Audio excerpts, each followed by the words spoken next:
Well, this is another Grandpa Don podcast, and I'm here on the graduation day party for two of my grandkids. And the one I have with me right now is Isaiah. Hello. And Isaiah and I are here just to talk a little bit after that party and the celebration that we had, and just do a little reminiscing on that. Since this is the Grandpa Don podcast for the grandkids, I thought this would be only appropriate to actually talk to a grandkid. So here we are. Yes. So how are you feeling after the party, Isaiah? I'm feeling pretty good. It's a very weird feeling being done with high school. It sure sounds like it would be. But yeah, we had a nice event and a nice little ritual and lots of good food. Yes. So are you thinking this is a sort of a relief, or are you kind of anxious about some things? I'm just wondering how you're feeling as you're thinking about this as a transition day. Yeah, well, I'm feeling a little bit of both. Because on the one hand, it's like, no more homework. Whew. I love that idea. Yeah. But on the other hand, it's, a lot of what I've been doing these days is homework, and that's, been keeping me busy. So Yeah. I need to find something else to fill that. Yes. And we're, of course, in the beginning of summer, so this is good for all of us to sort of think about transitioning and having probably some personal and family time too, outside of what has been work and school. Yeah, exactly. And I think you are thinking about something for your future. Yes, I'm currently thinking about going to college to become a speech-language pathologist. So that's going to be, that's a goal that's on your mind, has been for a while. Yeah. I think I started having this as my goal for, it's been a couple of years since I decided on this, like 3 or 4 maybe. Yeah. And I know it's a kind of purpose that makes sense to you coming out of what you got benefit from. Yeah, absolutely. I had the speech pathologist who was there for my reading therapy, which is how I managed to get that under insurance, which was nice. And that helped me out a lot, so. Yeah. So you know what the benefit is to people that need that kind of help, and if you could be somebody to help somebody else, this sounds like a really good place to start life, thinking about, Yeah, and absolutely. one thing can lead to another, as you know. Life is like that. So, yeah, this is really good. Well, we actually have a beautiful day, weather day, and a nice place here to sit in the shade here to think about that. So this summer, you got any plans this summer? Yeah, I'm kind of planning on moving out and living with Matthew for a good chunk of it, visit Nathaniel a couple of times. And then I'm possibly looking into getting a job. Okay. So, So that job would be started this summer, or would you? yes, starting this summer. Recently, while I was at a funeral, the person who recently acquired Corsmo's Funeral Home offered me a part-time job, and I'm considering that as a Well, tell me about that. What kind of a possibility. job would you be able to have there? Well, starting out, I'd be just doing general maintenance, mowing lawns, stuff like that.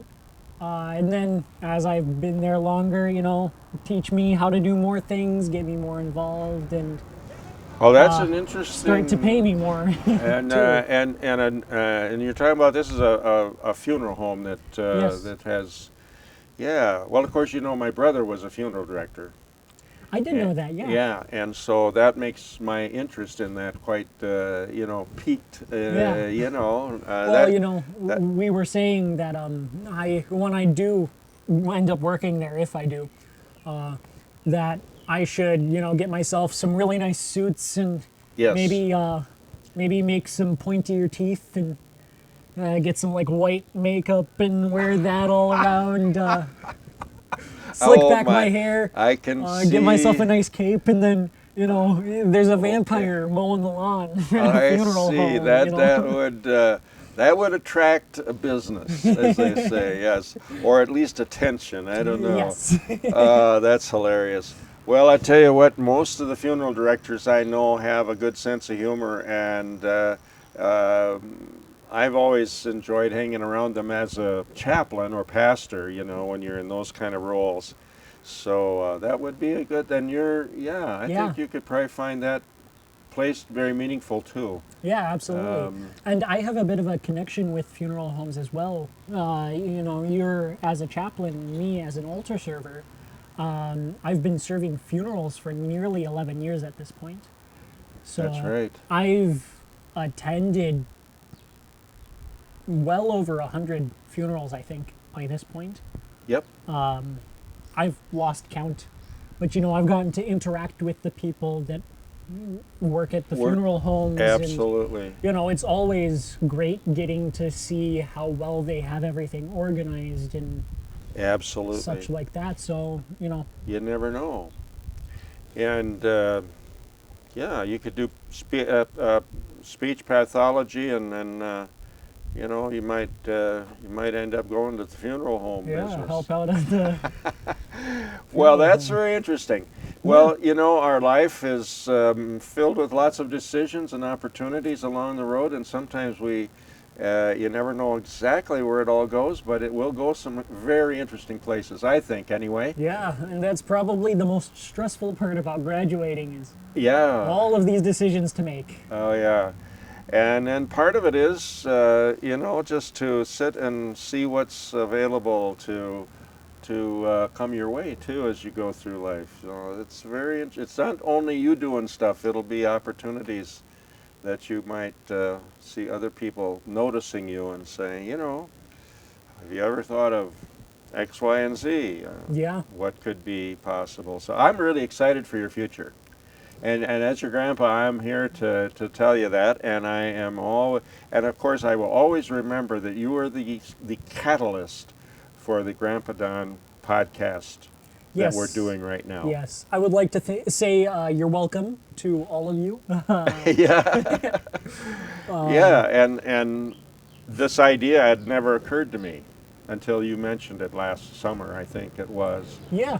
And I will never forget that conversation because of it. So, that tells me that you're an influencer, that you have the capacity to give other people ideas too. And I'm just here to tell you that.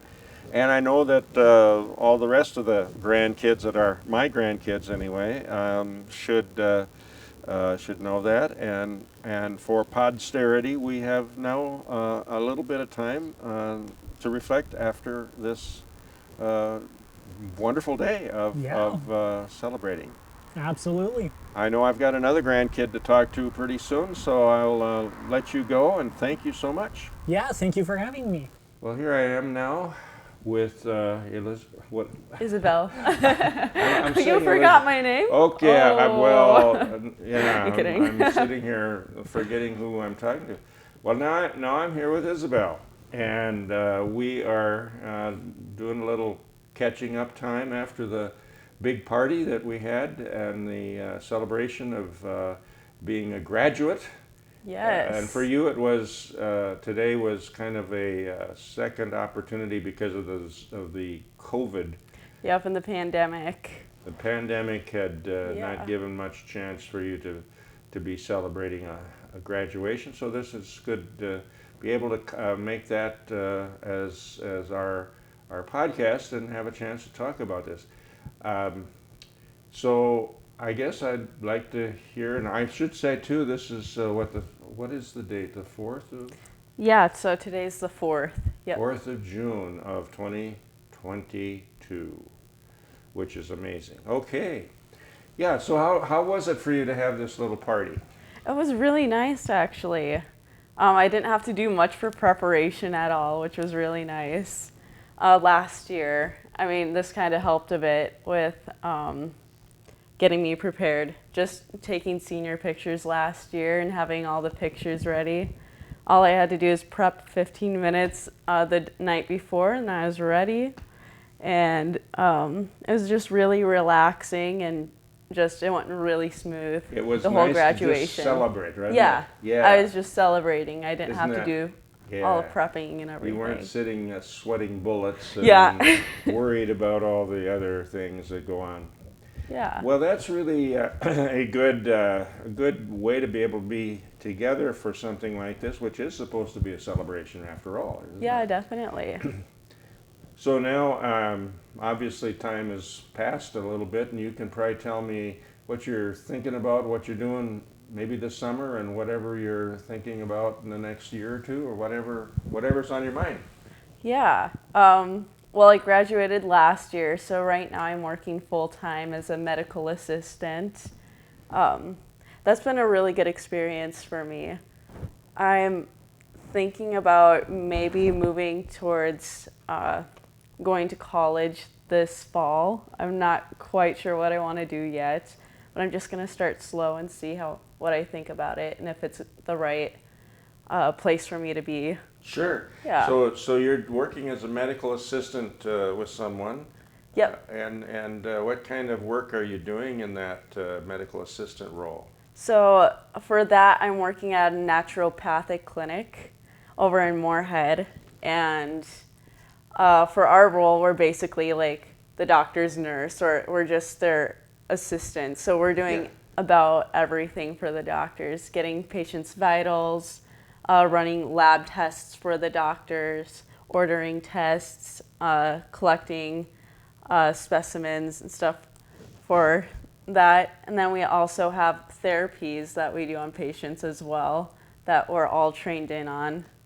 So this is really quite a hands-on experience for you. It has been, yes. Yep. So this is turning into something you really enjoyed and found to be quite interesting to you. Yeah, I do really enjoy it a lot.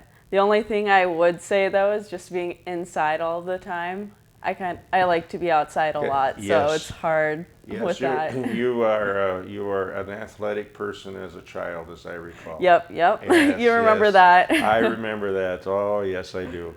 Well, I totally understand that. So possibly you're going to be looking at, getting some education that might be in some of this kind of direction or some other type of thing. You're kind of looking around, I'm sure, for.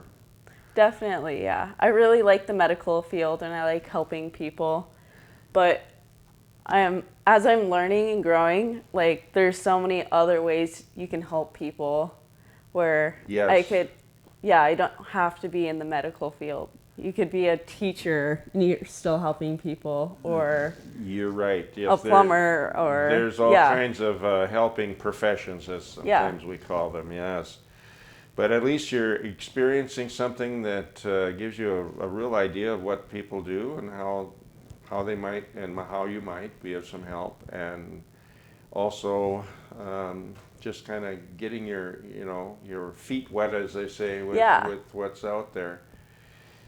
So what's going on this summer? You're working, I guess, huh? Yep, I'm working, but I'm planning to go part-time towards the end of the summer, or in August, which will be nice because I'll get to be home a little bit more and I just get to enjoy more of the summer and also prep a bit for college. Yes, so see how that, do you have a particular school you're looking at? I'm going to start off at M-State just because it's a lot cheaper, and I mean, it's still college, you're still getting the same out of that. And then you can get, the basics and whatever that they provide, and on there well, this sounds really fun. Yeah, it is fun, Yes, and you're getting yourself sort of thinking about where you want to go in your life a little bit, so it's good to hear. Well, this Isaiah, when I talked to him, I mentioned that this whole idea of a Grandpa Don podcast was his idea, or at least he's the one that brought it up to me, and I think that it's only right that if it's a Grandpa Don podcast that I talk to some grandkids. So, definitely, yes. So this is a perfect opportunity. Bringing us all into it. That I thought was good to do. Yeah. So we're putting this on podcast, so I guess you know, in 20 years, if you want to look back and see what happened, considering, you know, how things go in your life, we have opportunities that kind of come up sometimes, and things that maybe we didn't even think about might show up, and you know, all life is rather dynamic, and as you said, helping people, there's a lot of opportunities and ways to do that. Yeah. And you're going to be have an opportunity to see, and the opportunities and the needs are extremely you know, good, or a lot of needs are growing, I guess I want to just say, Definitely. as you know, and it has to do with the fact that people like me are getting old. Yeah. Although I'm Yeah. I'm a little, you know, I was born during the war of World War II, so younger people than me are called baby boomers. Yep. As Yep. you know, and that's the cohort of elders that now are really kind of getting into their retirement and retiring rather rapidly. So there's that happening, and guess what should happen when you get old? What happens? You get health care problems, and you have issues, and Yeah. pretty soon people need other things. So it's that kind of thing. And then who's going to help you out? If it's got to be Yeah. younger We need people, a lot right? of help now. Yeah. Yeah. Well, I'm really happy that we've been able to be here and just acknowledge this is a really important day, and Yeah. a fun day, and I was with all of you, of course, during the celebration, and I'm staying at your house here. I don't know how your mother's calculating this, but I always think of myself. This is the Weegriff Motel. This is here. Yes, yes. Oh, yeah. I know that the rates have been increasing considerably, so I'm yep. waiting for the bill to come in. Yeah. So anyway, that's my humor, of course. Yeah, yeah. And we're here just in a nice time after this. So, well, as I want to say to you, God bless you, and we'll keep hanging out together. Yeah, definitely. And your summer, I hope, will be very, very enjoyable and interesting. And who knows, we might be able to see each other again. Yep, probably. I hope so. We'll make it happen, right? Yeah, we'll make it happen. Okay. Well, thank you so much, and all of you that have been listening, all of your grandkids, I hope you enjoyed this little podcast. And we'll talk to you again. Bye. Goodbye. Bye. Doing.